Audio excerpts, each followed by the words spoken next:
is Crochet Anatomy Part 1, and I'm going to talk to you about crochet hooks, which, as you can see, come in all sizes and materials, and your choice of crochet hook will depend on what kind of yarn you're using, but essentially anything that is in string form can be crocheted, so you may want to try some out. So the commonest type probably are these plastic ones here.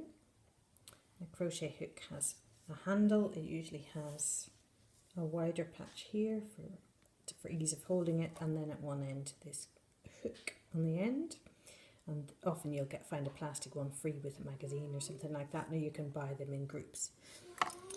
Otherwise you can find these bamboo ones, which I particularly like. They're easy to hold and quite smooth. Some of them are pointier than others, so this one's quite pointy, and if you've got splitty yarn it's not quite so good, so you might want to choose one with a kind of a blunter tip on it.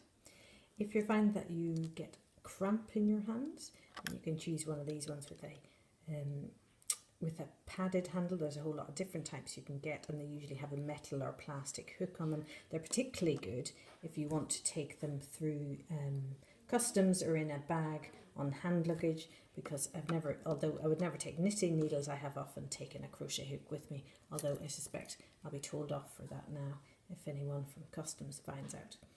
So, or security rather. So these ones that I have over here are a variety of different metal ones. And they're good for different types of yarn, particularly if it's particularly stiff kind of yarn. They're the ones that most of your parents or grandparents would have used. And if they used crochet cotton or they use particularly fine yarn, they might have a particularly small hook. So you can see that the difference in size of hook is quite considerable between one that's a 9mm and this one, which is you can see, a 1.75mm hook. You can get them even smaller than that. So these are a couple of antiques that I picked up along the way, and often they come with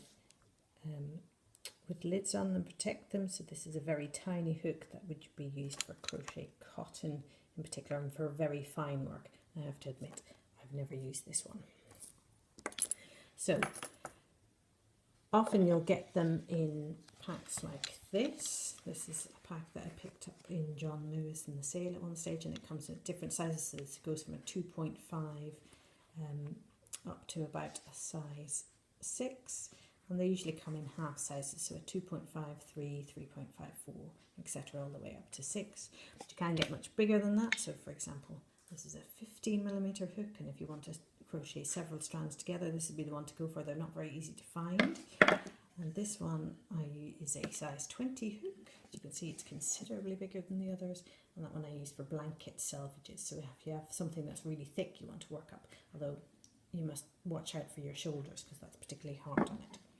Now, the choice of hook doesn't just depend on what kind of yarn you want, but what kind of size you want your pattern, how dense it's going to be. So I just worked up a few pieces. So this piece here was done in plain double knit acrylic yarn using a size 2.0mm hook.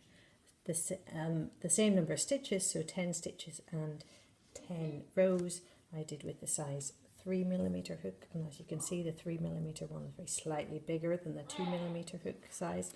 Then when I did it again with a size 4mm hook, you can see that it's slightly bigger again. So just the same number of stitches, same number of rows, and it's slightly bigger. So if you find that you're crocheting very tightly or your tension's different than you expect it to be, then go up either a half size or a full size in hook, and you might find it works it out. Although mostly what affects my tension is whether I've had a bad day at work or whether I've had a couple of glasses of wine. So it's worth playing around with them a little bit and having a practice. You'll find that your choice of hook, like these are my favourite, will change how you work with your yarn. And if you're finding that one is really difficult to use or you're not enjoying it, maybe just something as simple as changing the hook will make all the difference. And that's that.